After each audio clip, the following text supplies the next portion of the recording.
Então, vou começar.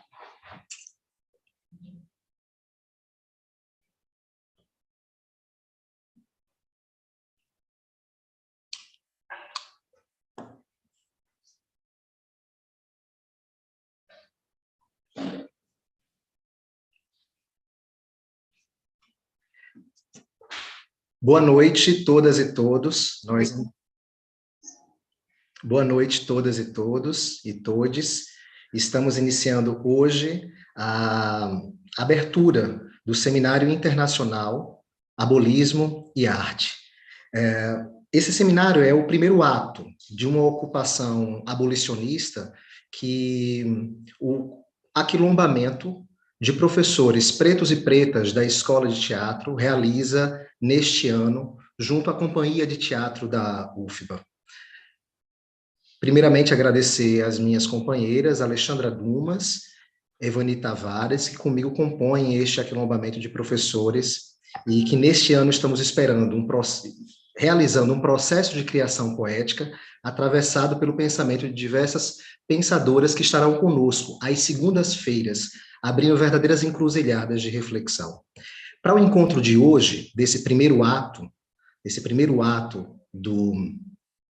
da nossa ocupação, no Seminário Abolicionismo e Arte, temos uma mesa intitulada Artes Negras e o Feminismo Abolicionista, com as convidadas Angela Davis, Gina Dent, mediadas pela professora Denise Carrascosa, quem eu tenho a honra de convidar e dizer muito obrigado por estar conosco, mediando esta mesa e também abrindo os nossos trabalhos. Seja muito bem-vinda, minha irmã, e está com você a bola.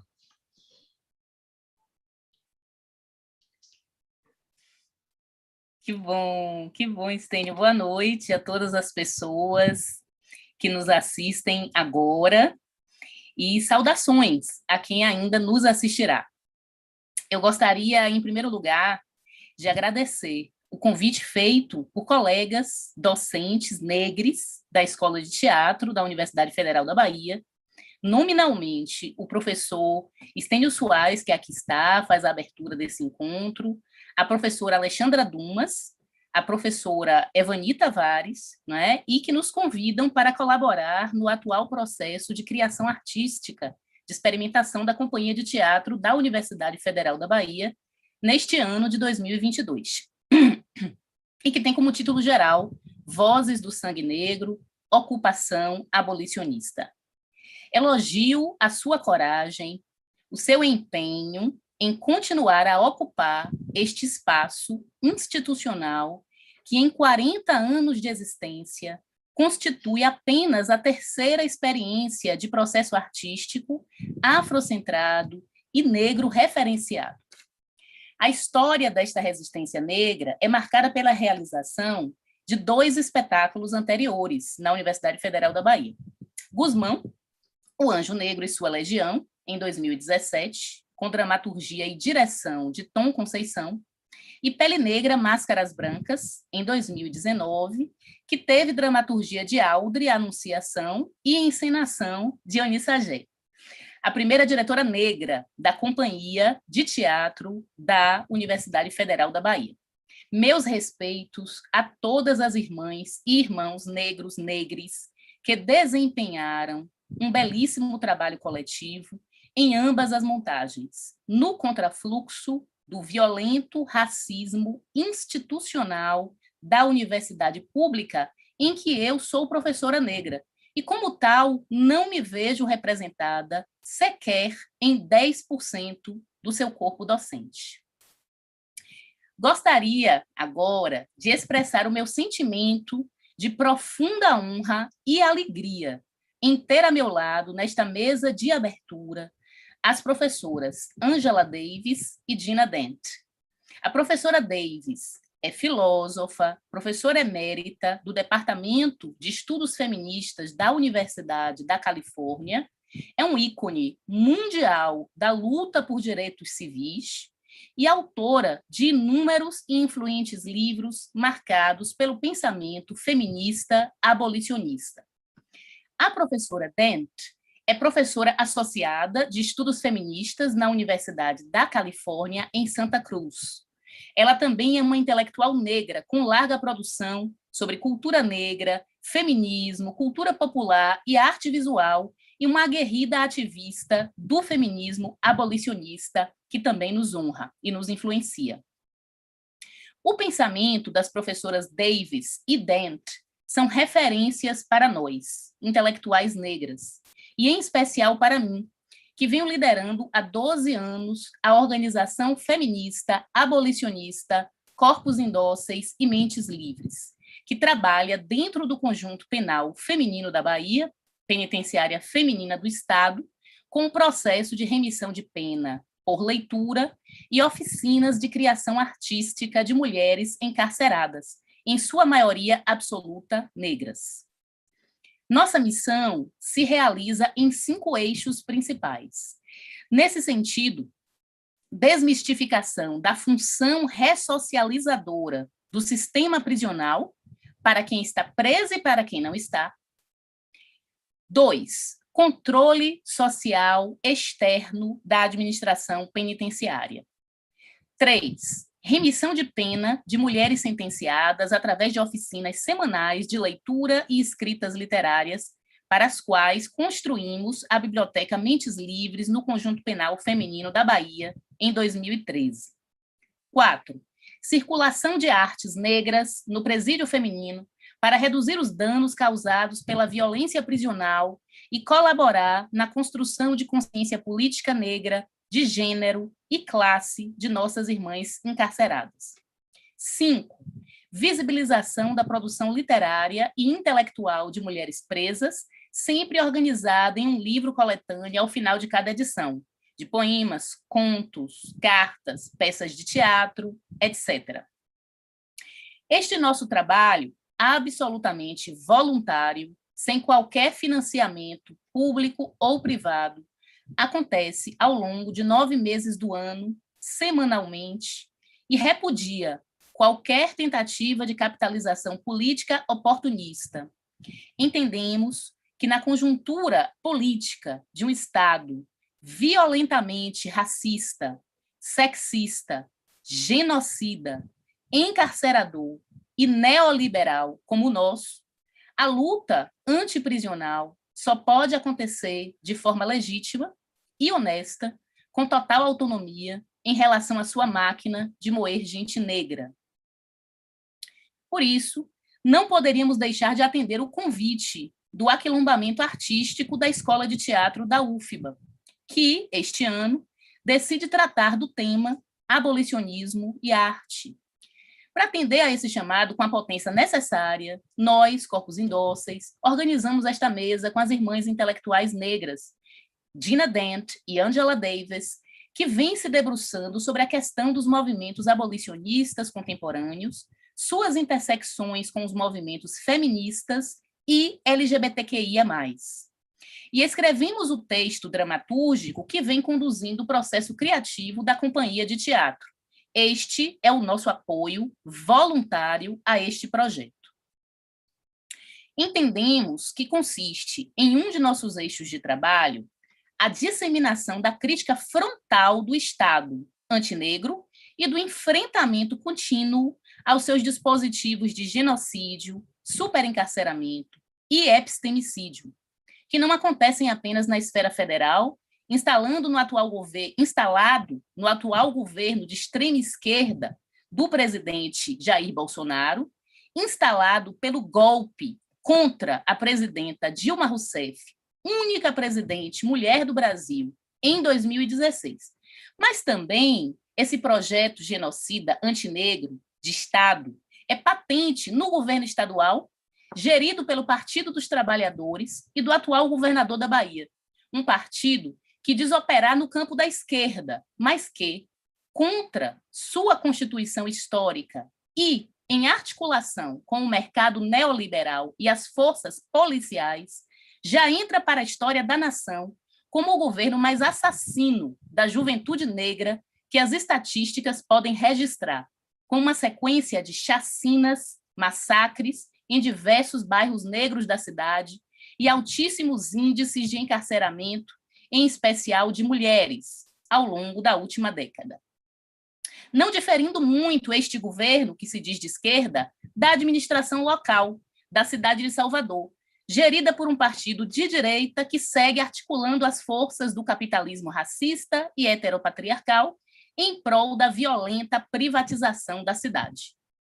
Para citar o mais recente exemplo, o espaço público conhecido por nós como Lagoa do Abaeté e suas dunas, um tradicional e longevo local de culto ao sagrado de matriz africana, está sendo o mais novo alvo de um projeto de privatização associado aos arranjos políticos e financeiros com fundamento neopentecostal, que pretende rebatizar o local com o nome Monte Santo Deus Proverá.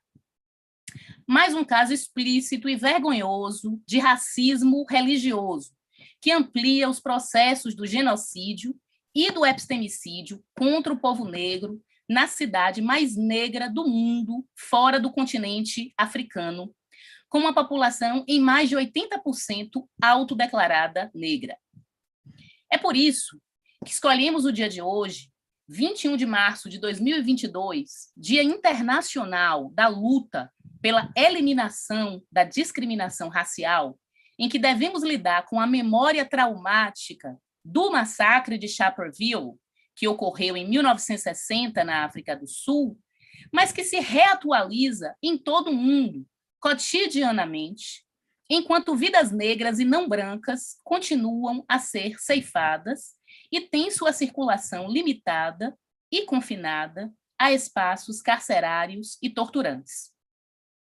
Vejamos as pessoas imigrantes africanas, refugiadas, inclusive na mais recente guerra da Ucrânia, e a seletividade racial dos riscos de vida que correm nas mais diversas fronteiras nacionais. Neste mês de março, internacionalmente feminista, nós, mulheres negras, não podemos deixar de sublinhar o atroz assassinato político de Marielle Franco, em 2018, 14 de março, que abortou a juventude da sua vida e uma carreira política brilhante, no momento em que diversos movimentos feministas brasileiros vêm lutando por inclusão de mulheres negras no parlamento e nos cargos de administração em todas as esferas. Contra o feminicídio de Estado, que constitui uma das forças de governabilidade deste país, desta nação. Não podemos deixar de sublinhar, também neste mês de março, as datas de nascimento de Carolina Maria de Jesus, 14 de março de 1914, que foi uma multiartista negra, criadora de uma obra monumental, sofisticada, complexa, sem precedentes na história da literatura brasileira. E também a data de nascimento de Abdias do Nascimento, 14 de março de 1914, criador do TEM, Teatro Experimental do Negro, fundado em 1944, e também foi um criador fundamental de um sistema de compreensão para o genocídio do povo negro brasileiro e do movimento político quilombista como força, principalmente artístico-cultural, teatral, de enfrentamento. Por fim, o bicentenário de nascimento de Maria Firmina dos Reis, que nasceu em 11 de março de 1822, a quem os corpos indóceis dedicam um prêmio literário abolicionista destinado a mulheres encarceradas neste ano de 2022. O nome de Maria Firmina dos Reis não pode passar despercebido. Maria Firmina dos Reis é a primeira romancista brasileira, é uma mulher negra, abolicionista, que inaugura a literatura abolicionista deste país.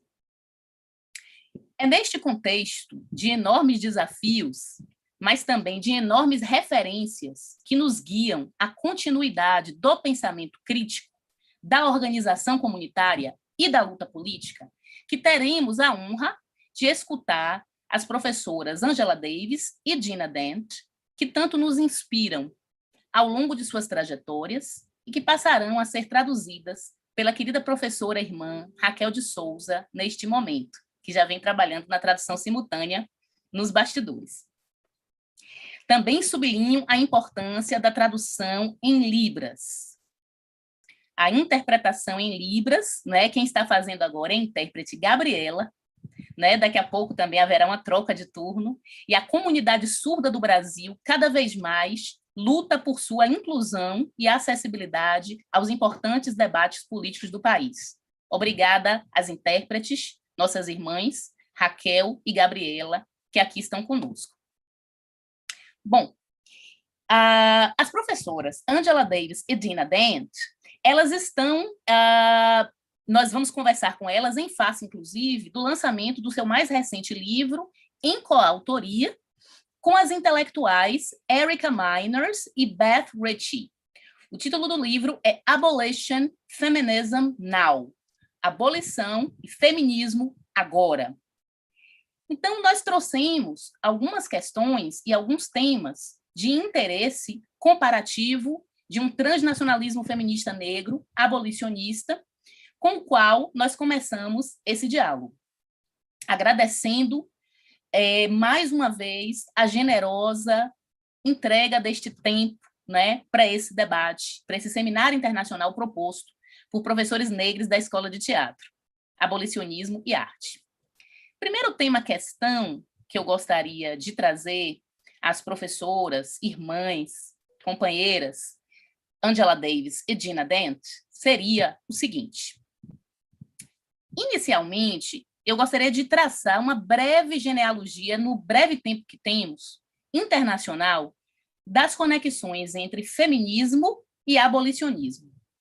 No Brasil, há uma forte conexão entre o feminismo branco e uma mentalidade carcerária, punitivista, que, inclusive, é uma força motriz do populismo penal antinegro que elege representantes políticos à direita e à esquerda.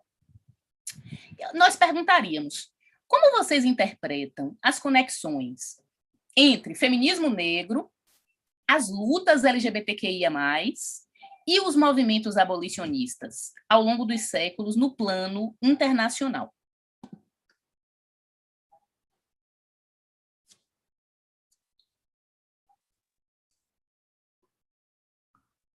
Well, first of all, let me, on behalf of myself and Gina Dent, let me say to the organizers of this international seminar on abolition and art at the Federal University of Bahia Theater School that we are so grateful. I'd also like to thank Professor Denise Carrascosa for inviting us, and as always, Raquel de Sousa for translating for us. I thank all of the professors and students in the theater school. And let me say, because we haven't really had the opportunity to visit Bahia in 5 years or so, we both feel undernourished spiritually and politically. So thank you so much for organizing this event. And I'll begin also by acknowledging the fact that it takes place on the International Day of Struggle for the Elimination of Racial Discrimination.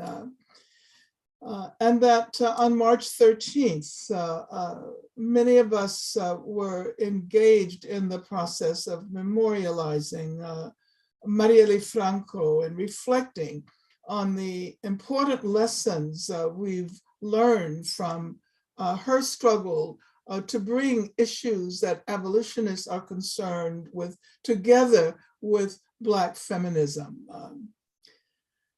And I think that I'm going to ask Gina to begin addressing the question that Denise just raised, how our book on abolition feminism attempts to have a transnational perspective and the other issues. So let me hand it over to you, Gina. Boa noite. It's so wonderful to be with you all, even though we are far away. on Zoom. We are united again.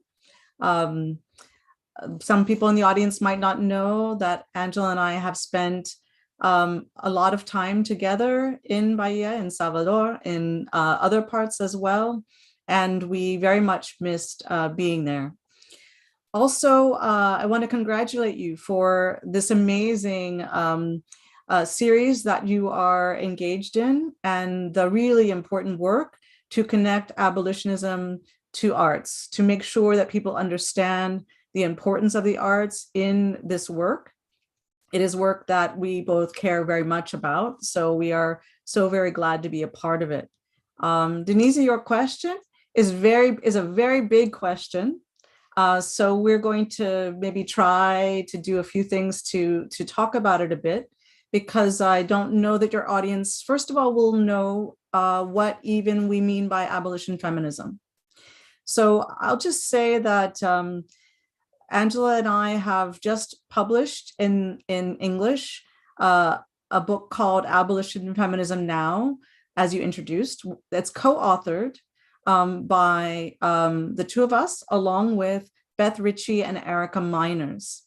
And Erica and Beth, of course, would love to join us at some point soon when the Brazilian version of the book emerges, we hope, in the next few months. And of course, we thank Denise and Raquel, who have both been very, very important to the production of the Brazilian version. So someday we hope to see many of you in person in Brazil. For now, I'll just try to say a little about the idea, which is that the term abolition, which many of us think about in terms of the anti-slavery history, the history that will go back centuries, even to the establishment of the colonies that we both live in today, we all live in today. That term, which was addressed to slavery, is now also a term that we use to extend to thinking against the prison industrial complex.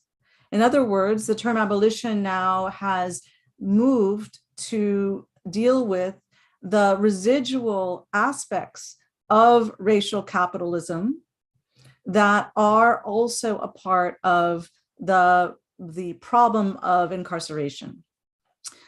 But in telling that story, which many people around the world are engaged in now increasingly, we often neglect the part of that story which has to do especially with the work of Black women, and also in general, the work of feminists of all kinds.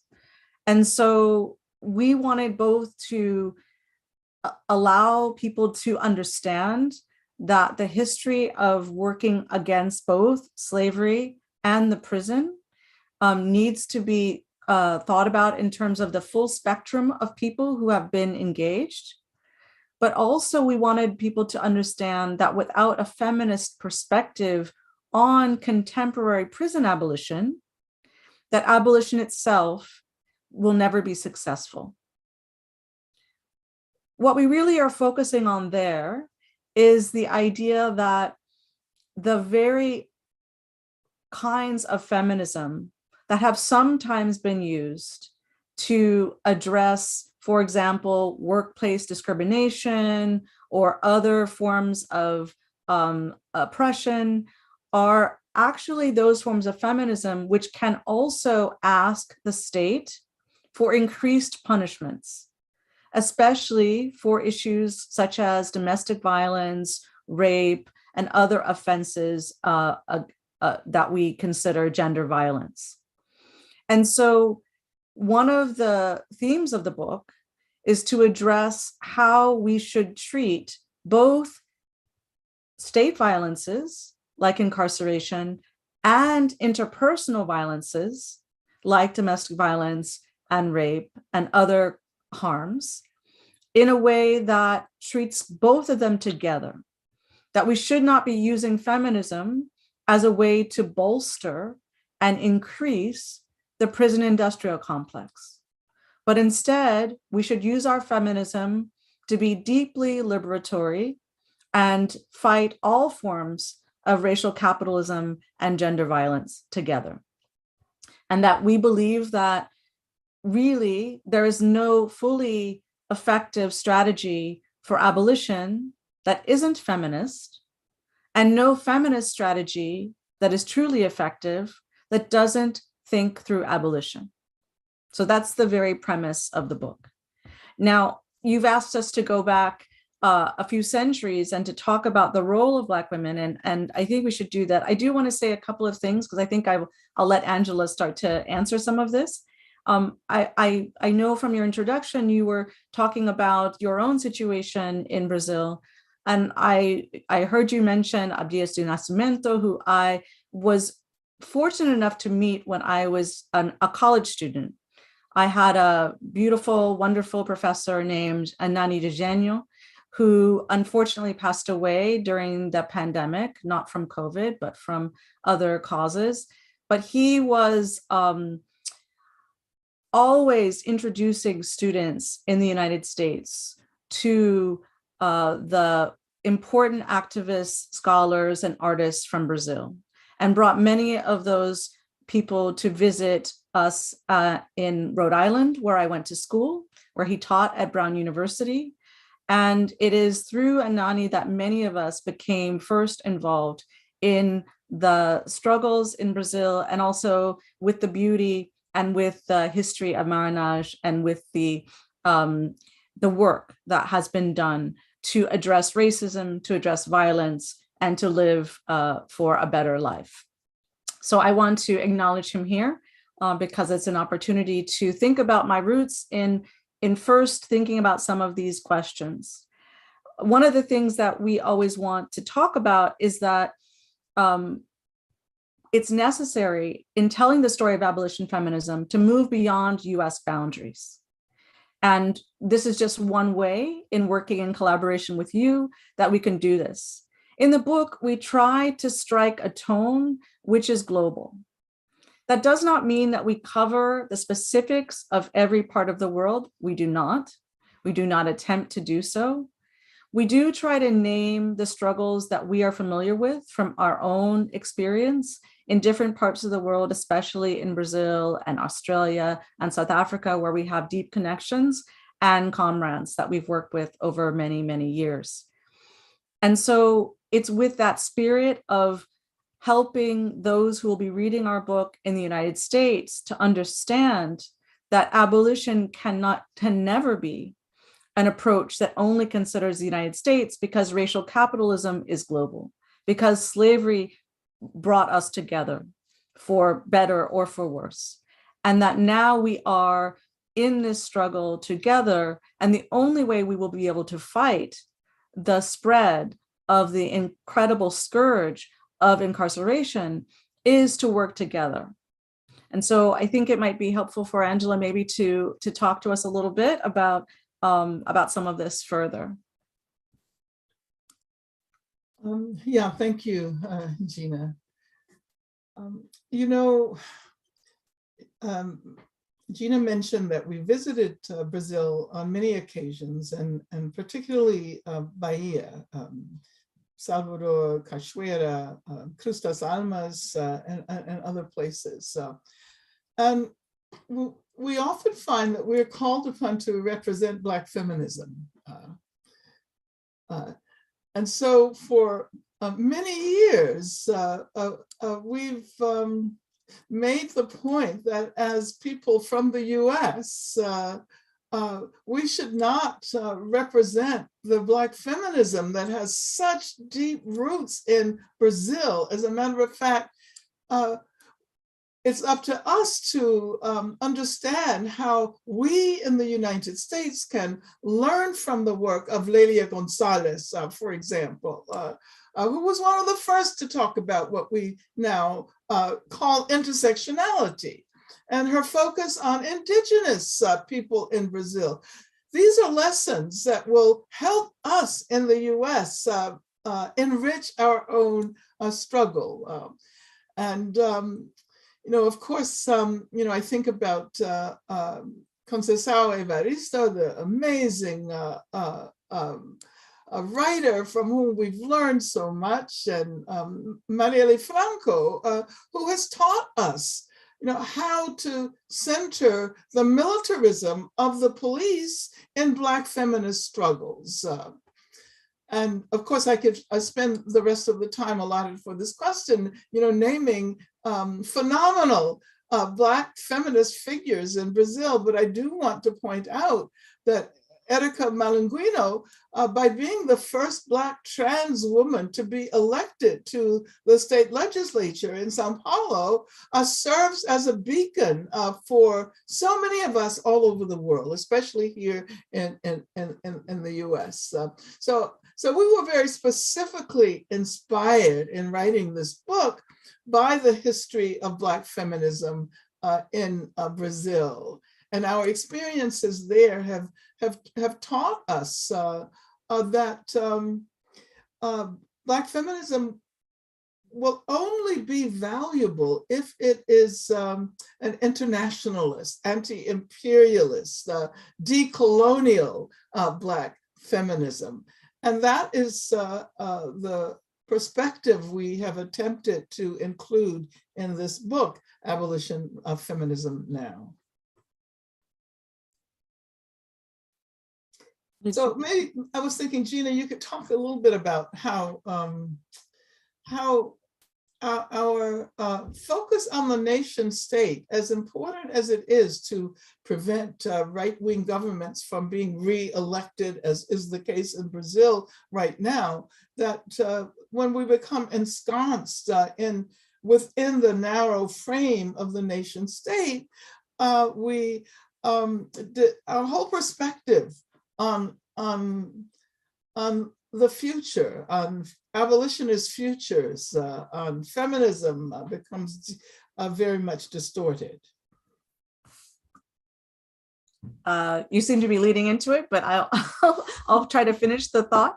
I think that the point we often try to make, and something I think about a lot, and it comes back to the way that I was educated from the time, well, really from my own family who believed in this, but also in college. I mentioned Anani Gigenyo already, who was himself from Ghana, and the relationship to the Black world, which I was educated into, both through activism and through scholarship, was so important.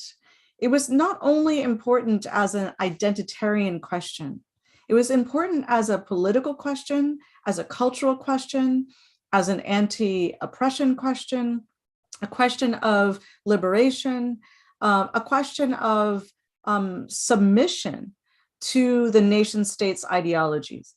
And so one of the things that it seems important to do, especially now, when it's become much less common and popular for people to have a global identification, is for us to remember how important it is to work through our various connections. In Brazil, you are becoming a Black majority when you used to be documented not as a Black majority, even though I know you will say you always were a Black majority. And we could spend time talking about why those classifications were they were, and why people disidentified from their Blackness. But we know that today, the Black movement in Brazil is very, very strong. In the United States, Black people are still a small minority of our population, roughly 13% of our population. And yet in the prison system, we are heavily overrepresented. As people, I think, know all over the world, if you hear the term mass incarceration, you're largely hearing that term because people are talking about the incredible overrepresentation, especially of Black people, but also of brown, meaning in our context, Latinx communities, and also Indigenous communities. Indigenous communities in the United States are the most overrepresented in terms of incarceration. So these populations, which are heavily minoritized in our local national circumstances, have much more to gain by joining with the rest of the world to think about how we can continue to fight against the ongoing coloniality of relations, the ongoing racial capitalism, the ongoing constructs of gender and sexuality that continue to organize people's lives and control us. And in many ways, what we are attempting to do in our book, and what I think Angela and I always try to participate in, are environments that are in the lineage of a more Pan-Africanist perspective, which has to do with also a socialist perspective, which is about sharing our work and our goals and our practices with those around the world who are seeing that the structures of violence that the nation states represent are very much our problems. I don't want to get too much into this, but it's really hard to speak right now without thinking about the situation that we are all observing from afar with Russia and Ukraine. And without saying too much about it, it is another difficult moment where we have to figure out how we align ourselves. You know, what does it mean to take a position to defend national sovereignty? Obviously, the incredible violence that's being visited on the nation of Ukraine right now is very, very problematic. At the same time, there are activists struggling there and in Eastern Europe to show us how Black and Brown people at that border also are being discriminated against. So without a global perspective, without a way of thinking together about how we need to really fight against the structures that have oppressed us all racially and culturally, then we really can't do this work of thinking about true liberation. And so for us, this work can never be entirely a US focus. As Angela's already pointed out, we as US citizens are often brought into other parts of the world to explain what Black feminism is and to represent Black feminism as if we come from the source of Black feminism. This is not at all how we think of it, but it is also really important to figure out how to create these exchanges, to reverse the vectors of transmission of knowledge, to work at translations, to work at becoming fluent in multiple languages so that we can begin to share more deeply again these connections which have been eroded over many years. It's difficult to work against these national tendencies that are inviting all of us to become a part of our own nation states in ways where we defend those ideologies above all else. But it is always important for us to be stressing the need to think about the kinds of connections that are always being broken and are always being threatened, and instead to work to join the struggle together. I'm sure you have more to say on that one. I think we should move on to the second question because time is passing pretty rapidly. So Denise, why don't you... Esse debate, ele tem... Muito obrigada pelas brilhantes questões que vocês colocam e por sempre pontuarem o que o Brasil e o seu feminismo negro têm ensinado ao mundo ao longo dos últimos séculos. A questão da nação que vocês trazem ao final como um construto violento, não é, baseado no projeto empresarial capitalista, racista, que é a escravidão, é absolutamente importante para nós, na medida em que nos parece que os dispositivos do projeto genocida antinegro e anti-povos indígenas originários se conecta, e o Abdias do Nascimento nos ensina isso, já antes da necropolítica do Attila Mbembe, ali no genocídio do povo negro, quando ele nos mostra que o projeto genocida ele é absolutamente complexo e refinado e se articula, por exemplo, com o epistemicídio. Então, me parece que há 3 eixos de governabilidade da nação antinegra, e isto, obviamente, que vai se transformando nos diversos projetos nacionais, que tem a ver com o genocídio, o superencarceramento e o epistemicídio. Um dispositivo não funciona sem o outro para causar a eficiência do seu termo final, que é a eugenia dos povos indígenas e dos povos negros. E no Brasil, isso tem funcionado assim, de formas diferentes, reatualizando dispositivos da escravidão ao longo dos séculos. Eu tenho dito, normalmente, em uma série de aulas e palestras, e debatido, que o conceito de racismo estrutural, que está tão em voga no Brasil contemporaneamente, talvez seja insuficiente para explicar essas conexões sistêmicas e mutantes entre genocídio, epistemicídio e superencarceramento. As estruturas, elas são fáceis de identificar. Elas têm sistemas identificáveis. Se identifica um certo problema numa estrutura, se você elimina a estrutura, isoladamente, o problema some, teoricamente.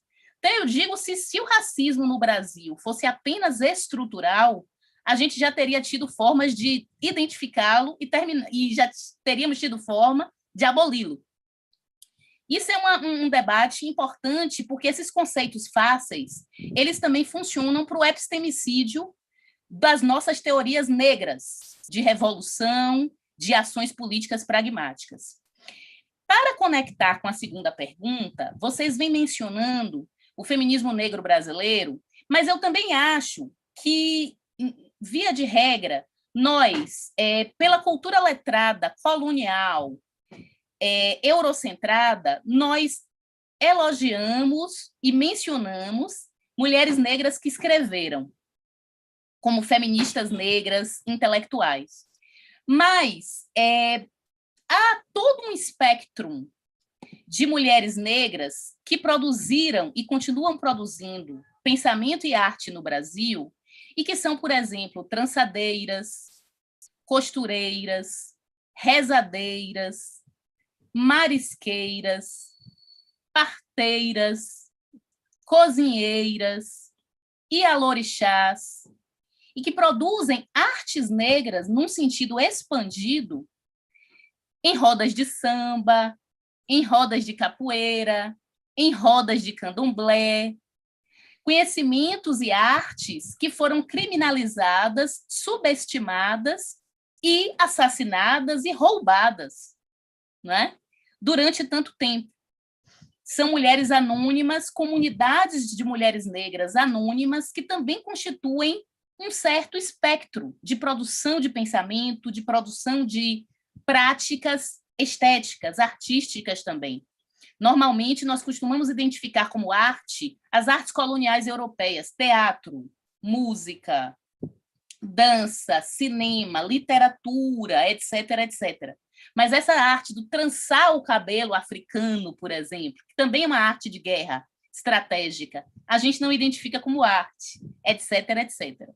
Bom, então, me parece que esse campo das artes negras, não num sentido colonial, mas num sentido expandido, já falava desse campo, já continua falando, por exemplo, a nossa intelectual Leda Maria Martins, que estuda performances negras das culturas banto, reizado, congado, né? E ela vai criando formas de leitura das performances de um tempo africano ou afrocentrado que essas culturas negras, de mulheres negras principalmente, criam para nós.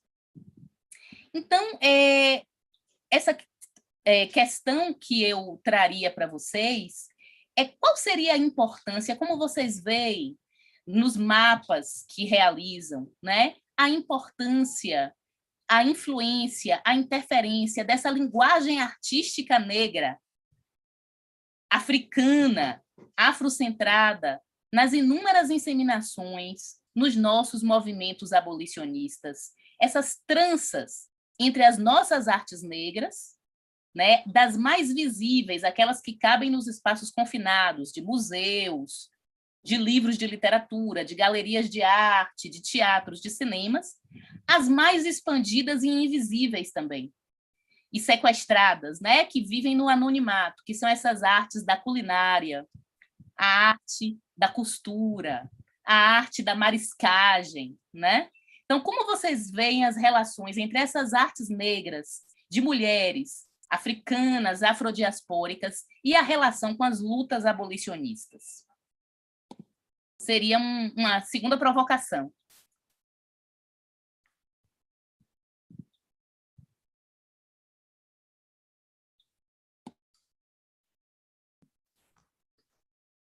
Oh, thank you so much, Denise. And you're absolutely right. We cannot talk about liberatory practices. We can't talk about abolitionist imaginations without talking about art.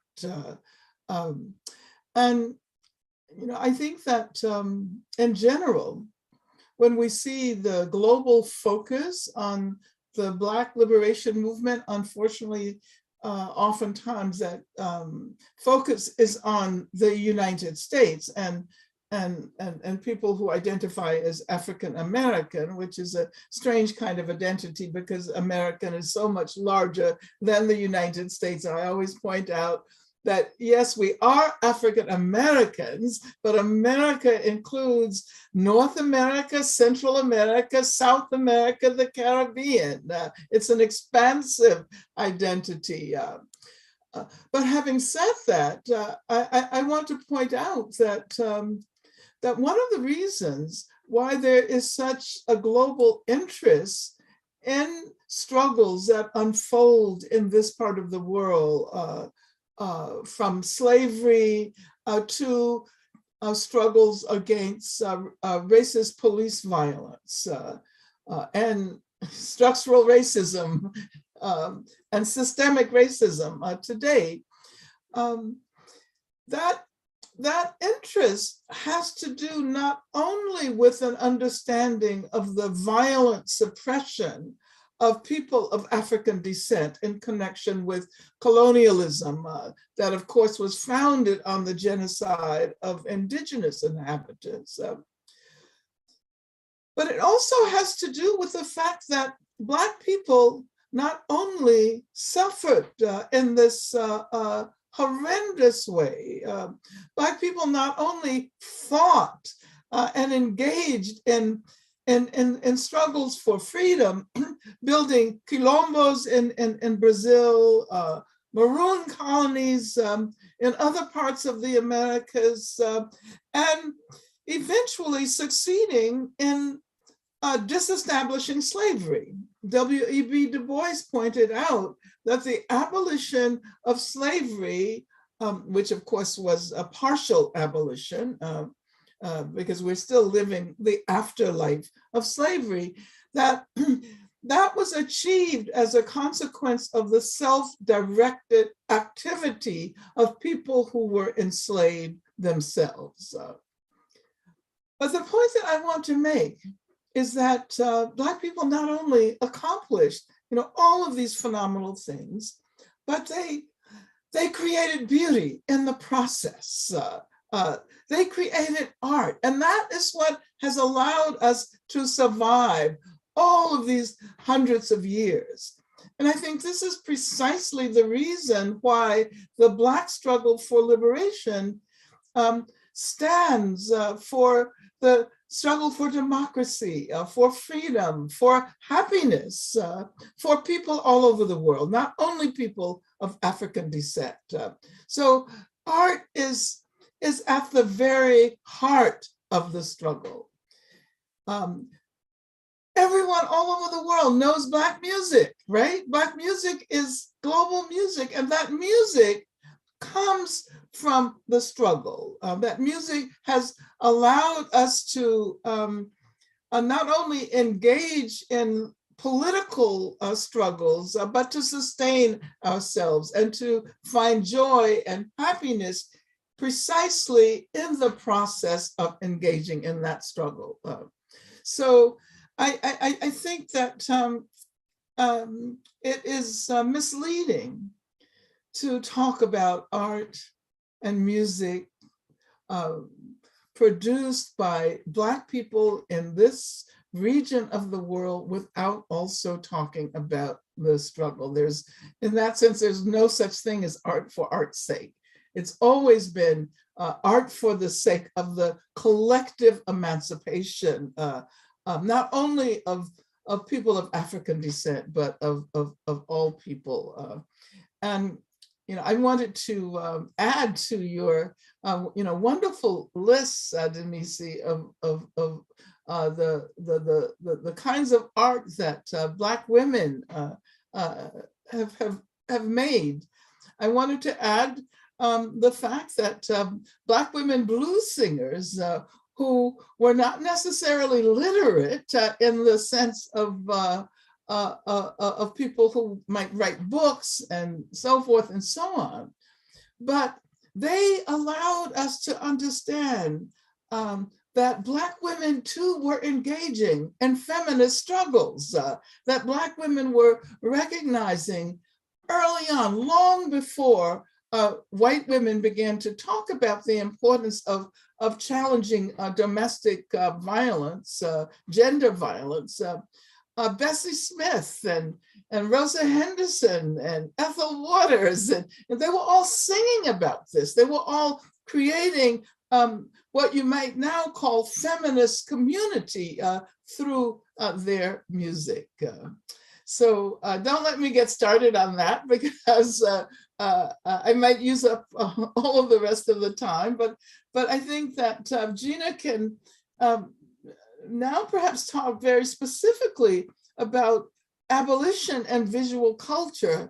And I know that she has done a lot of research regarding the ways in which the history of the prison is in part shaped by the history of popular visual images of the prison. So we have art on the one hand that is linked to struggle, but we also have visual images that are linked to the kind of permanency of this institution that we want to see dismantled and replaced by the kinds of services and institutions and democratic approaches that will lead us toward new futures.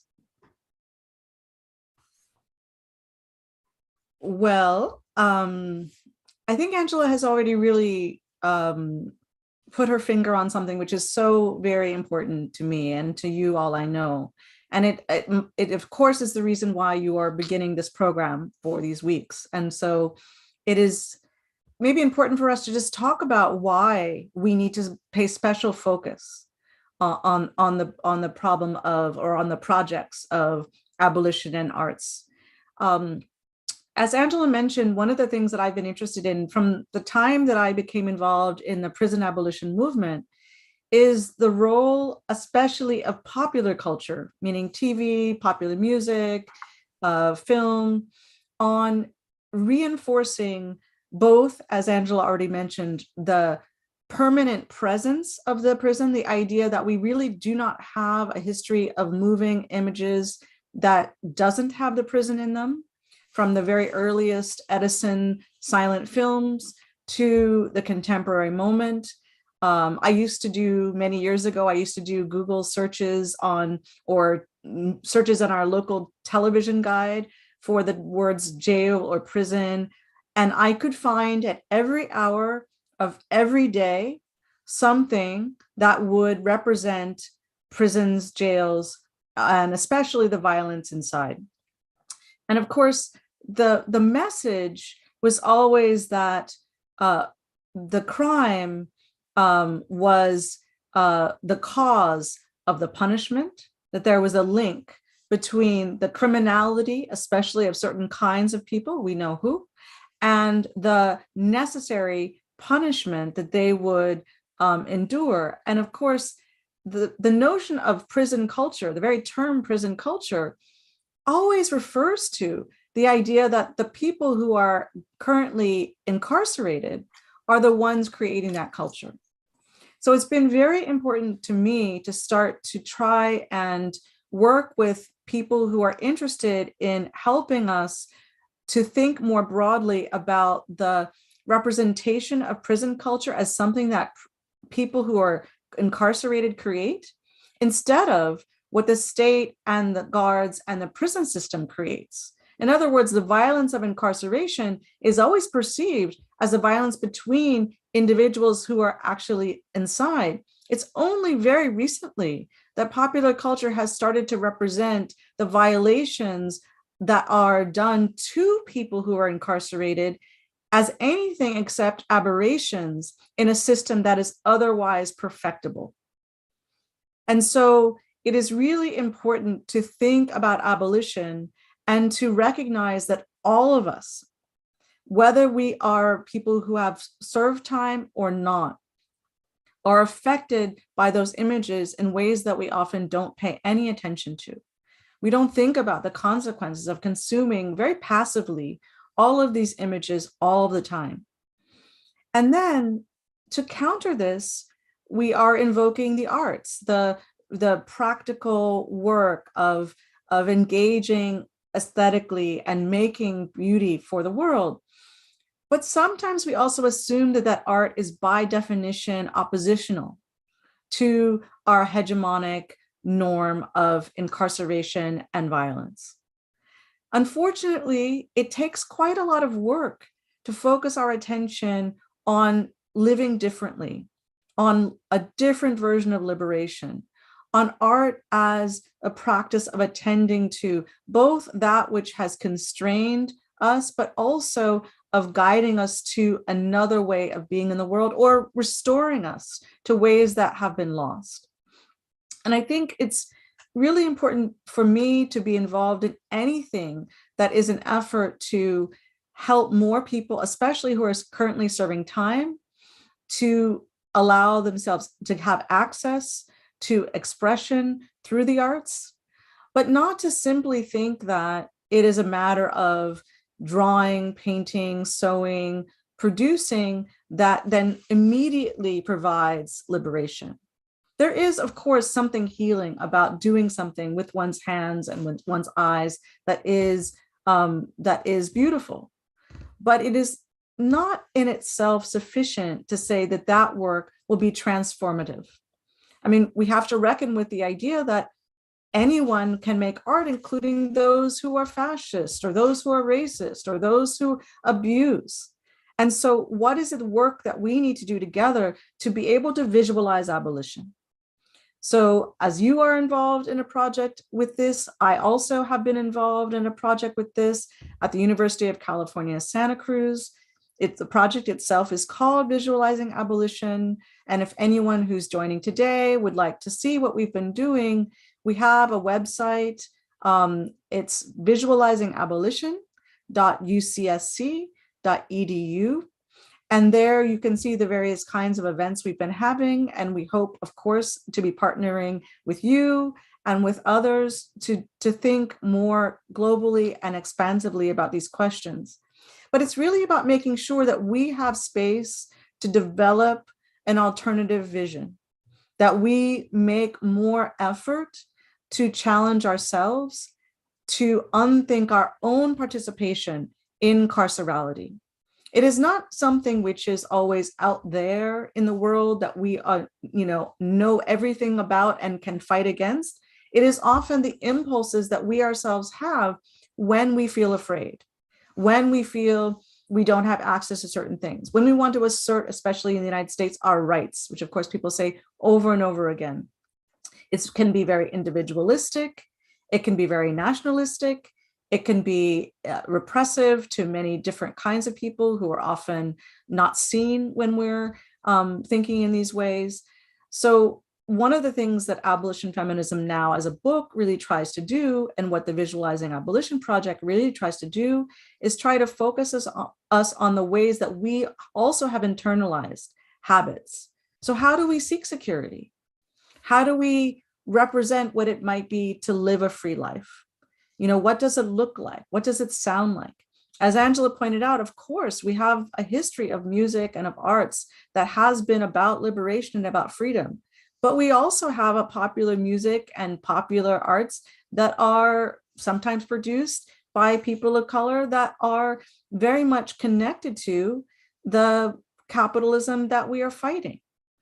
So it's really important that we infuse our environments, our pedagogical environments, our activist environments, and especially the environments for people who are currently serving time inside, with an education into the arts that is critical, that reveals to people other ways of thinking about the world. And it is something that is not so easy as to say, pick up a pen and paper, or, pick up an instrument. But yes, let's do that. And let's make sure that we continue to challenge ourselves in all the various ways, because we need to make sure that all people are capable of expressing themselves in these ways. And we hope to make an aesthetic world, a world of material to look at, to hear, to watch, that is going to allow us to address the severe problems in this world. We don't think of arts as just an illustration of what's happening in the world. We think of the arts as one of the really important paths to transform the world. And that's why from the very beginning of everything I know that Angela's been involved with, and certainly things that I've been involved with, and I know for you, Denise, as well, that the arts have to be integral.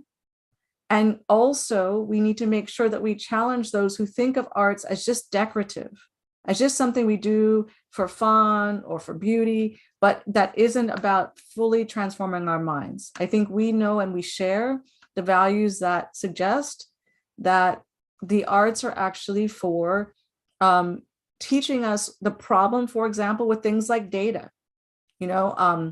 So much of being in the prison abolition movement is a lot of recitation of facts and figures. We often talk about the percentages of people inside, the numbers of people inside, an endless set number of studies and details that are supposed to tell us about the shape of the world.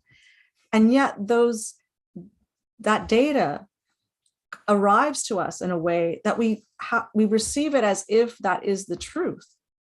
And yet the data is often getting us to stay within the very parameters and the very paradigms that we need to actually move beyond. So it's in those ways that I think that it's so important to do work like the work you're doing in theater, the work with people doing in the arts, that's truly focused on social transformation. Denise, before we go to the last question, may I just add a small footnote to Gina's wonderful explanation of the work that the arts can potentially do to move us in liberatory directions. As she was pointing out, there's oftentimes the assumption that the arts only illustrate their entertainment. They're there to give us a sense of relief from all of the difficult struggles that we are engaged in as we push in the direction of freedom. But as she was pointing out, the arts have to be central to the process of liberation. And as a matter of fact, if it's true that knowledge by itself does not necessarily lead people to struggle, for example, to eliminate these horrendous institutions of racist violence, prisons and police. How many statistics have we seen? Everyone knows that if you talk about structural racism, that the prison and the police are the most dramatic examples of structural racism. Yet we continue to see pushbacks. We continue to see calls for abolition, and then, of course, there are those, including the President of the United States, Joe Biden, who relies on the old, outmoded crime rhetoric, law and order rhetoric that Richard Nixon used in the 1970s to demonstrate why we still need more police, and by extension, also more people in prison. If knowledge by itself does not necessarily change the way people feel, art can help to change the way people feel about these issues. Art can reach the emotions in ways that the statistical knowledge does not. And so I like to point out that art can help us to feel what we don't yet really know. And particularly when we're speaking about the possibility of alternatives, of a world without prisons, a world without police, art can help us to feel what that might be like in ways that, writing an abstract essay on it might not be able to do. Yeah, I think we have to continue to point out that the arts play an absolutely central role in our effort to uncover the emancipatory possibilities around us. Vocês tocam em questões que são tão complexas e Gina, na sua fala, traz para nós essa dimensão da cultura popular negra e de toda uma questão, toda uma relação com o capitalismo e a produtividade e as dimensões globais que essa cultura popular negra ganha, e o modo como nós... isso pode ser articulado com o inconsciente político dessa nação do qual nós falávamos, mas nós não chegamos a tocar nessa dimensão da subjetividade desse inconsciente político, de como ele pode ser complexo e organizado por tamanhas violências da própria pessoa negra contra si. Recordando aqui Frantz Fanon, mas de Peles Negras, Máscaras Brancas, que inclusive constituiu o último espetáculo de 2019 da Companhia de Teatro da Universidade Federal da Bahia, a partir de dramaturgia de áudio e anunciação e encenação da nossa querida Oni Sagé, a partir do texto de Frantz Fanon, mas lembrando principalmente uma psiquiatra médica negra brasileira, Neuza Santos, que elabora a questão desse inconsciente da subjetividade negra, da pessoa negra que se fere, não é? Que fere a sua própria realidade, a sua própria estrutura psíquica, o seu próprio ego. É interessante pensar, nós que trabalhamos há tanto tempo dentro das prisões, e é importante enfrentar, é um desafio enfrentar. Eu conversava no seu seminário, Gina, no seminário que você organizou, Visualizing Abolition, sobre isso, como as mulheres negras encarceradas têm a sua mentalidade prisional intensificada com o processo de aprisionamento. E como, muitas vezes, elas podem advogar contra si próprias dentro do cárcere, com as suas narrativas, com os seus poemas, elaborando esteticamente ou reelaborando a mentalidade prisional que constitui o inconsciente político de um Brasil ainda escravista. Lembrando a Toni Morrison, quando ela fala sobre o processo de criação do olho mais azul, quando ela diz que, no contexto da década de 60, de ascensão e emergência do feminismo negro nos Estados Unidos, havia naquelas legendas e palavras de ordem, Black's Beautiful, né? O negro é bonito, algo muito importante do ponto de vista de uma ocupação macropolítica, mas que restava intocável a complexidade interior das subjetividades de mulheres negras. E que criar Pecola Breedlove como personagem do Olho Mais Azul significaria investigar um lugar muito doloroso, uma trajetória muito invisível de uma menina preta e linda e que queria ter o olho mais azul do mundo. E com aquilo, investigar o processo de adoecimento mental na trajetória narrativa dessa criança negra seria importante para que a gente explorasse esse inconsciente político dessas feridas não cicatrizadas dos processos de escravização, inclusive na sua herança transgeracional.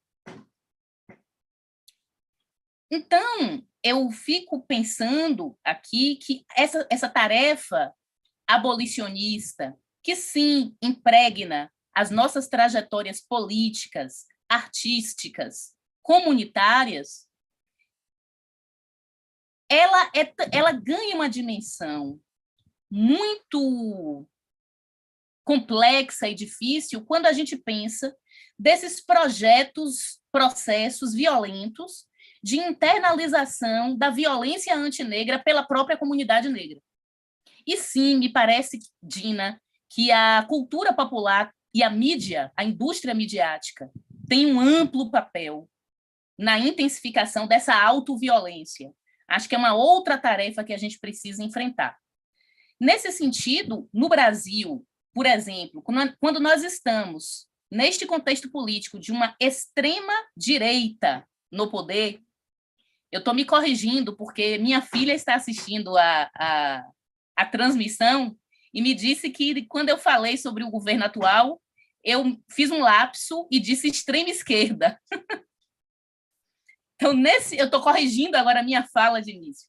Durante esse governo de extrema-direita, esse inconsciente político ele fervilha e vem para a superfície uma série de violências de linguagem e de imagens que podiam ser arrefecidas, diminuídas com os governos de esquerda anteriores.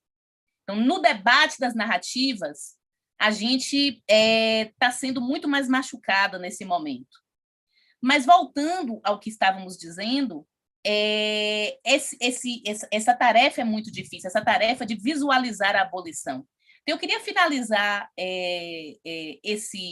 os debates que estamos fazendo aqui provisoriamente, vamos continuar ainda em outros momentos, eu espero, trazendo uma questão que vocês já trouxeram nas suas falas, né? Quais são os desafios, né, que temos nessa tarefa de visualizar a abolição? Algumas pessoas no campo da crítica da arte falam de afrofuturismo, visualizar um futuro africano, afroancestral, afrocentrado, que não é voltar ao passado tradicional, mas reinventá-lo na medida da nossa contemporaneidade. Como há outras pessoas que exercitam um ceticismo afropessimista. Como vocês veem esse debate de posturas diante das tarefas importantes, né, que temos e que assumimos de visualizar a abolição?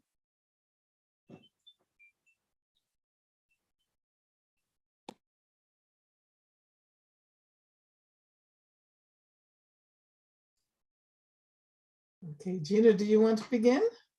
Oh, Please start.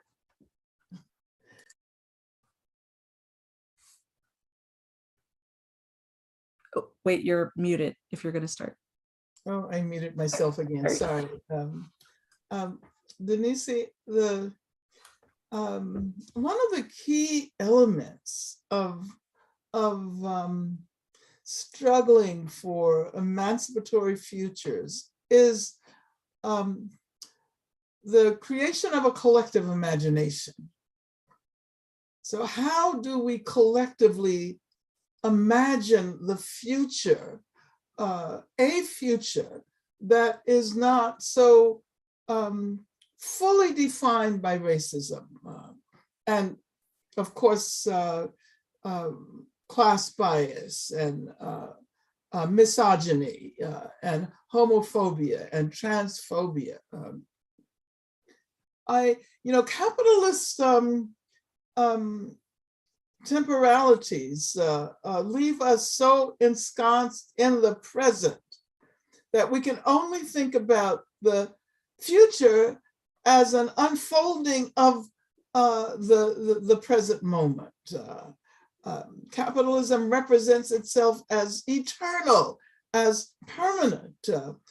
And in relation to that, we have the representation of institutions that are designed to preserve capitalism, such as the prison and policing structures. They depend on the acceptance by masses of people that they are institutions that will forever define our landscapes in the future. The role of abolition is to help to produce a collective imagination that opens up new possibilities, that allow us to think about other ways of addressing health and safety and security. We don't have to think about security as a function of violence. We don't have to think about what happens in our communities that produce harm as a call for more police. We can, begin to think about a call for a different kind of world, a call for housing for everyone, for jobs for everyone, for access to education for everyone, regardless of their racial or economic background. When we begin to think about security in a different way that's unmoored from the assumption that only armed human beings provide security to us, then that allows us to first imagine and then move to create a very different kind of world. But first, we must break the hold that capitalism and racism, racial capitalism, hold on our imaginations. And I like to point out that during the era of slavery, regardless of the fact that that institution was represented as permanent, to the extent that there was no way of imagining the world without slavery based on racism. How did Black people who were enslaved manage to create a collective imagination of something different, of a future that is defined by freedom? They were imagining us, so to speak, and if they had not been able to develop that collective imagination, we would not be where we are today. So I think it calls upon us to think more capaciously and to think further into the future, not to think about what is happening next year or 5 years from now, but what might the world be like 50 years from now, 100 years from now, and do our art and engage in our struggle within that framework. I also like to think that if we imagine in that way, that is a guarantee that we ourselves, even though as individuals we may no longer be on this earth, but that we will be spiritually present in that future that we imagine, just as our ancestors whose practices managed to free us are with us today as we imagine and plan for different futures.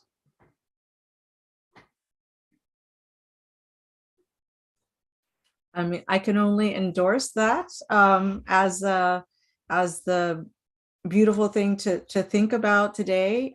You're right, Denise. There's Afrofuturism is one part of what's been going on, and I think actually back to our conversation earlier about global struggle and about Pan-Africanism and about connecting Black people around the globe.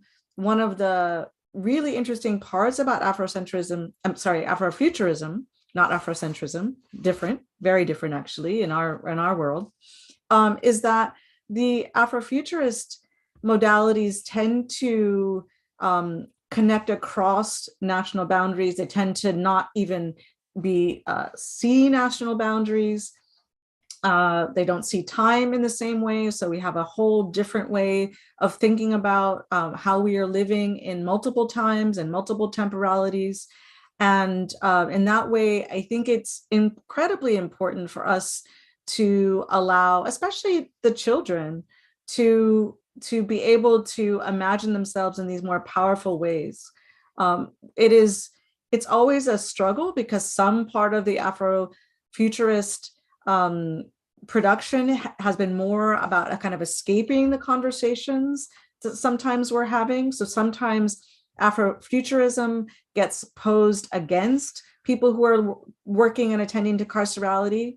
For myself, I actually think of these things as two sides of something which is necessary. On the one hand, we need absolutely to be addressing the harms of our moment, which include, as you pointed out, the harms we do to each other, that we need to recognize those, we need to work at those, we need to understand the ways that are the production of popular culture that we are also involved with is a part of producing that violence. At the same time, being in another time and space, in another way of relating to each other and documenting that through work which gestures toward the past, that pays attention to, for example, authors that never really got the kind of attention that they should have, like Octavia Butler, who is experiencing an incredible resurgence now in our world. And of course, it's not coincidental that someone, a Black woman like Octavia Butler, would be someone who needed to imagine outside of the constraints that were presented to her of what a realist representation of the world could be. That there was no way for her to imagine a freedom that didn't involve radically moving away from the paradigms of the moment that were being offered to her and the ways of thinking about relationships in the world. And so I'm so glad to be a part of this moment when we are attending to these things differently in public. And even though it is partly COVID that has us on Zoom together, it's also been a wonderful time for us to think about these other kinds of connections that we can have, that we should fortify in this moment when we are all online and we're forced to be in a different kind of relation. It's different to me than social media normally is, because it is more about having the livingness of our connections and of our crossing our time zones and explaining that to each other and understanding that about each other. And it's really about the potential for making a radical break from some of our habits of constantly reiterating our own lives as Black people as lives only of suffering. So you mentioned, for example, there in your very complex opening question and your closing, which is would keep us for a very long time if we were going to have this conversation. But you did mention Afro-pessimism, and I think that we should probably address this because it has become something which people think characterizes a way of seeing and interpreting and believing and analyzing. For me, actually, the construction of Afro-pessimism is actually not really correct. I think it often refers to lots of thinkers and artists who are very different in their ways of relating to the world. But I think the damaging part of Afro-pessimism, as I've encountered it in the world, is when it's so focused only on seeing anti-Blackness that it can't see anything else. And it's so focused on being Black as a form of suffering that we can't ever get outside of it. And so the work that you are doing in the theater program and at UFBA in general and in thinking about Black consciousness is really important for allowing ourselves to know that that is not all of our world. Just as Angela was referring to, the freedom songs, or we know about all of the ways in which our ancestors made lives that are often not written about in their fullness, because they're written about as enslaved beings, as imprisoned beings, as beings that suffered against racism. But we all also know about all of the ways in which we hold on to Blackness as our form of being in the world, which is also about our joy in the world.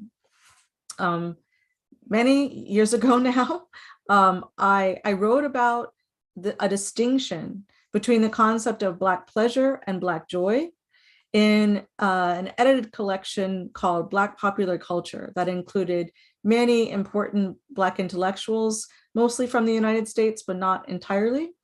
And Angela was in that book as well. And what I was really trying to say then is something that I want to say again here. It's not a perfect distinction between pleasure and joy, but what I was trying to say is that joy is something that isn't extractive. Joy is not at the expense of others. Joy is something that doesn't actually require material goods, that shouldn't require the ideological attachment to being either from a certain nation or at the top of the hierarchy of some kind or another. But pleasures can be derived from a lot of things which also have a kind of malicious quality to them that actually can be often at the expense of others. And so while we use those terms, pleasure and joy, sometimes interchangeably, I really wanted to try and emphasize the degree to which we should be thinking about Black joy as something that isn't harmful to others. And in that sense, I think it is really about moving against the framework of Afro-pessimism. It's about saying that we have always had this, but that it is actually very precarious, and it is necessary for us to be in an environment where the arts are fully integrated into our lives and are available and accessible to all of us, especially in our youth, and that those are ways that we can learn to access the forms of living that are joyful, that are not derived from the suffering of others.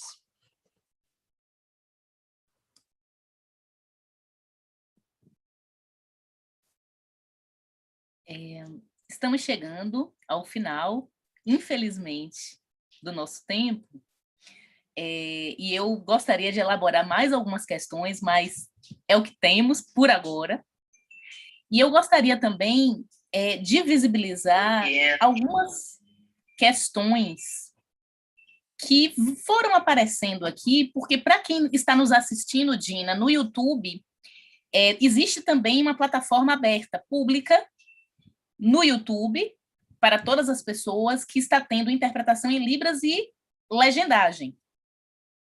Então, estamos aqui na sala Zoom com 200 de pessoas, E lá fora temos também algumas centenas de pessoas assistindo ao vivo.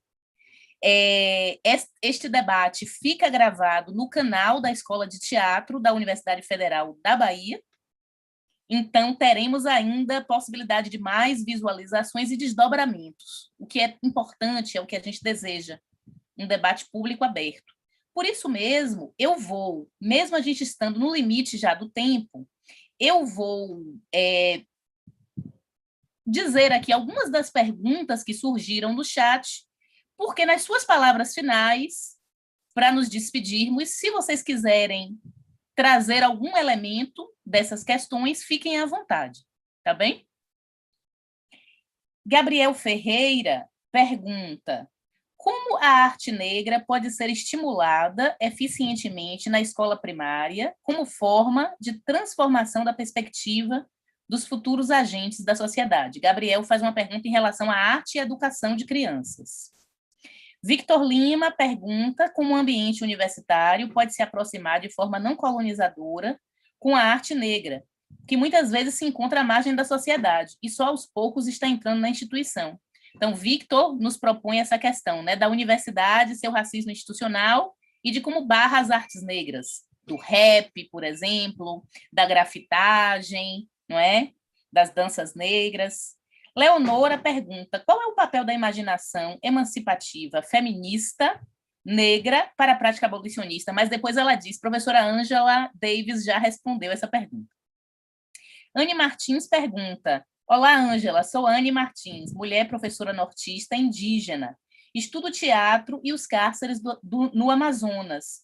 Gostaria de saber se, pós-crises pandêmicas, o assunto, as prisões estão obsoletas, ela está se referindo ao livro da professora Angela Davis, e o abolicionismo estão sendo mais discutidos, ou somente na nossa bolha, ou em um pequeno recorte de grupo em 2022? Você vê ações concretas e continuadas? Pretos e indígenas serão sempre os encarcerados daqui para frente? Gratidão. Gabriela Monteiro pergunta: hoje é o Dia Internacional da Luta contra a Discriminação Racial e é também o Dia Internacional da Poesia. Como poderemos trazer a poesia para a centralidade da nossa articulação abolicionista internacional no enfrentamento aos pilares citados pela professora Denise: genocídio, superencarceramento e epistemicídio? João Vitor Sobral pergunta: qual solução as palestrantes sugerem para o problema do encarceramento em massa? João Vitor, nós não sugerimos solução, mas vamos ver o que minhas companheiras dizem sobre isso. O debate é a solução em processo.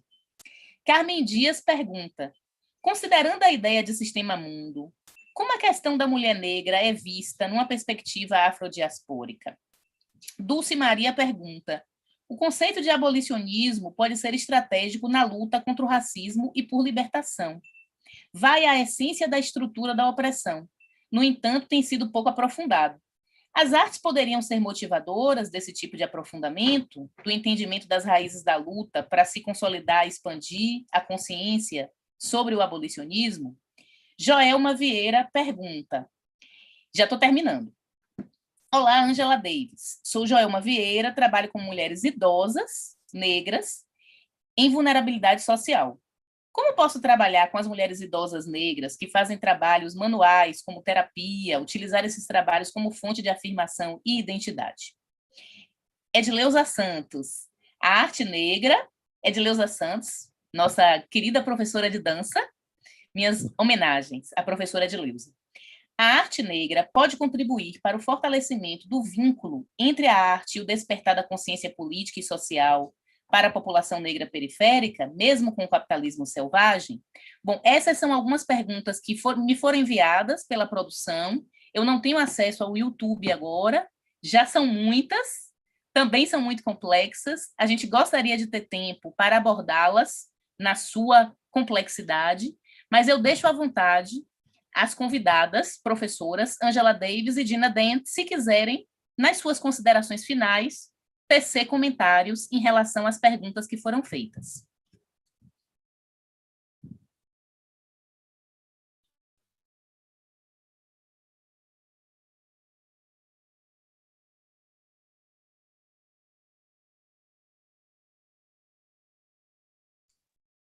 Do you want to begin, Gina?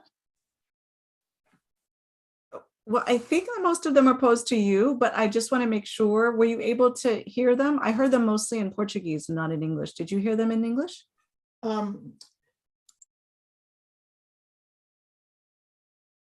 Wait, you're muted.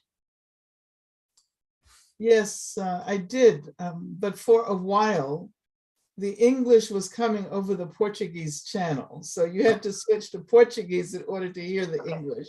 And then it switched back to the English channel. So do you want, I'll begin. And I know we're very close to the end. And let me say that I really deeply appreciate the questions that have been posed by people who are watching this program about art in primary school, about the importance, the absolute importance of arts education for children. In learning about art, children also learn about their capacity to imagine the world differently. So it's not only about learning how to be a practicing artist, it's about retaining ways in which one can educate one's imagination. And of course, everyone is capable of producing something new, something different. And I think regardless of how old we are, the person who asked the question, who taught or who works with Black elderly women, older Black women, also can learn how to better use their imagination by exploring the arts. I think that since we're talking about abolition, prison abolition, the abolition of the prison industrial complex, the abolition of carceral systems such as the police, we also have to ask ourselves, how do we address the needs of people who are caught up in that web?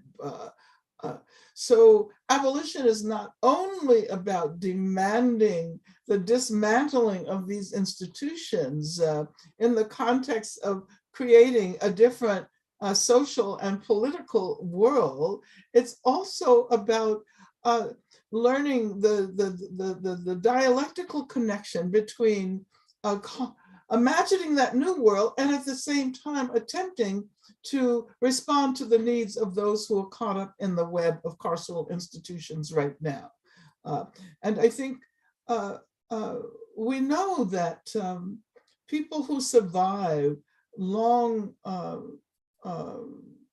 periods of time behind bars are those who learn how to use their imagination, those who learn how to live within their imaginations, those who study and develop their intellectual capabilities, those who do art and learn how to live in another dimension, even as they're forced to exist in that terrible dimension constituted by carceral violence. And so I think that it means that in relation to the question about about whether Indigenous and Black people are going to continue to be the most incarcerated, we have to fight against that. We have to, challenge the racist underpinnings of the entire carceral system. It's not only in Brazil and the US where there's a disproportionate number of Black people and Indigenous people behind bars. It's in many other parts of the world as well. As a matter of fact, the prison industrial complex thrives on racism. It thrives on class bias. And there was the question about how to deal with the genocide and the femicide and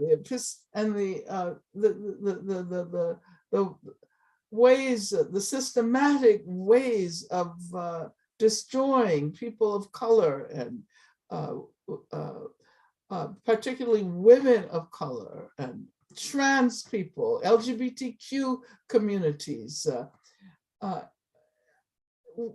I think we have to, in thinking about the arts, we have to encourage ways of art practices, modes of art practices that address these issues, so that not only are the artists' visions more capacious, but the people who are suffering are able to acquire new ways of imagining the world. Yeah, I mean, all of those questions were questions that would require us to spend another 2 hours fully addressing them. But I would simply like to thank all of those who have been a part of this call. I'd like to thank you, Denise, for helping, for being the moderator, and the sponsors at the theater school at the Federal University of Bahia for organizing this event, and Raquel for doing her marvelous translation, as she does all the time. And I'll say that I look forward to our next meeting, whether it is virtual. I would prefer that it be in person, but as Gina pointed out, we look forward to an event organized around the book when it is published in Portuguese in Brazil. Thank you so much, everyone. I will just also briefly echo Angela's points and her gratitude. I share my gratitude. I'm always happy to be with you, and I think that I think Angela's answers to the questions I will leave, except to add one thing, which I think is important for us for inspiration, which is that while we are living in this world of so much harm to the planet, to the climate, to each other, we are also living in the time of abolition, in the time of the Quilombo, in the time of Maranhão, in the time of justice. And it is hopefully through the arts that we will be able to feel that work, but hopefully that feeling will extend into other parts of our lives, so that the idea of what it is to be Black or Indigenous or any other person defined as being on the underside of society is not defined in that way, and that we can actually share in this experience of coming to know each other through the ways that we find freedoms in our creative practices, in our appreciation of those practices, and in our ability to invent anew. I want to thank you so much. It's been lovely to see your faces, and I hope to see more of you when we return to Brazil and when you come to see us. Bom, eu só tenho a agradecer imensamente a alegria que vocês nos dão, da sua generosa presença e do seu tempo, vindo e trocando essas ideias. Eu gostaria de dizer que nós lançamos o prêmio Maria Firmina dos Reis, o Prêmio Literário Abolicionista, este ano, em homenagem ao bicentenário de nascimento da primeira escritora abolicionista negra romancista brasileira. Muito pouco estudada, o primeiro romance que ela escreve em 1856, só vai ser descoberto no século XX, praticamente 70 anos depois, e esse prêmio é destinado a mulheres encarceradas.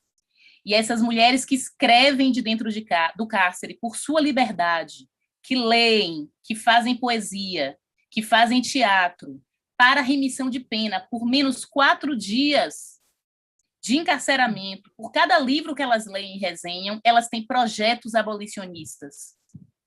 Então, eu não posso ser afropessimista, as pessoas que estão aqui não podem ser afropessimistas, porque nós testemunhamos diariamente as pessoas que lutam por menos 1 dia, 2 dias, 3 dias, 4 dias dentro de um sistema prisional. E eu gostaria muito que tanto Angela Davis quanto Gina Dent estivessem aqui durante a premiação dessas mulheres, para que com o prêmio elas conquistem um outro lugar, que não é o lugar da mulher negra presa, sentenciada, mas que é o lugar da mulher negra escritora, poeta, que ganhou um prêmio de literatura com esse grande nome, né, da luta abolicionista no nosso país, que é Maria Firmina dos Reis. Eu queria agradecer, vocês estão convidadas e eu espero que estejam aqui em pessoa para a gente se abraçar. Eu gostaria de agradecer a Escola de Teatro da UFBA, através das professoras e do professor, da professora Alexandra Dumas, da professora Evani Tavares e do professor Estênio Soares. É um aquilombamento artístico negro dentro da Escola de Teatro da UFBA, que ocupa a companhia de teatro e promove o Seminário Internacional Abolicionismo e Arte. E nos convoca a estarmos nessa mesa, não é, sobre abolicionismo e esse feminismo que nós gostamos de chamar feminismo abolicionista e artes.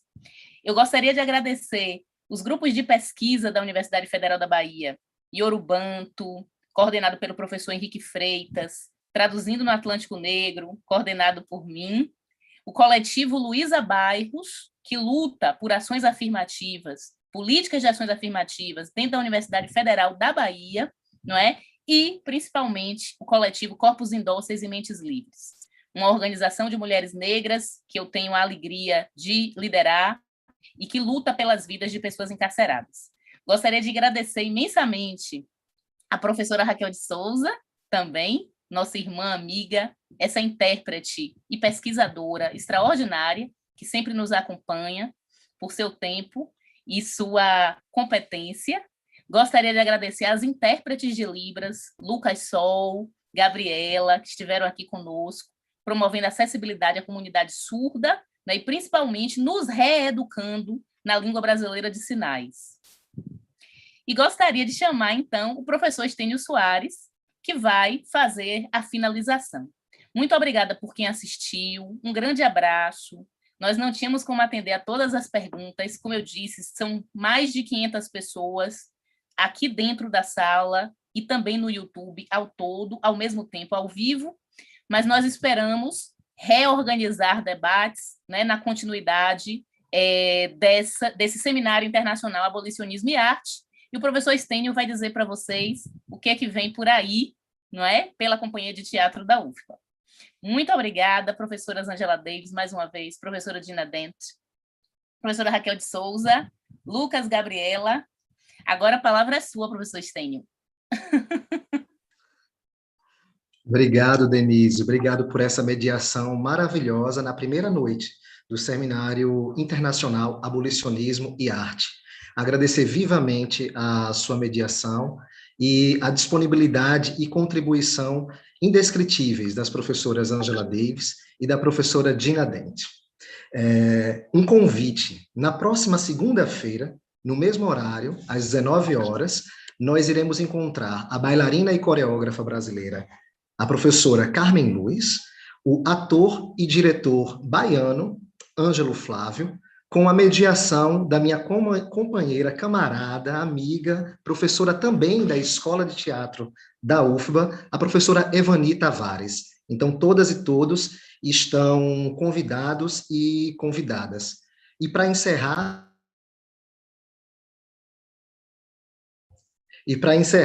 especialmente em homenagem às nossas convidadas, eu leria alguns versos de uma poeta que eu particularmente gosto muito, conterrânea, chamada Áudio.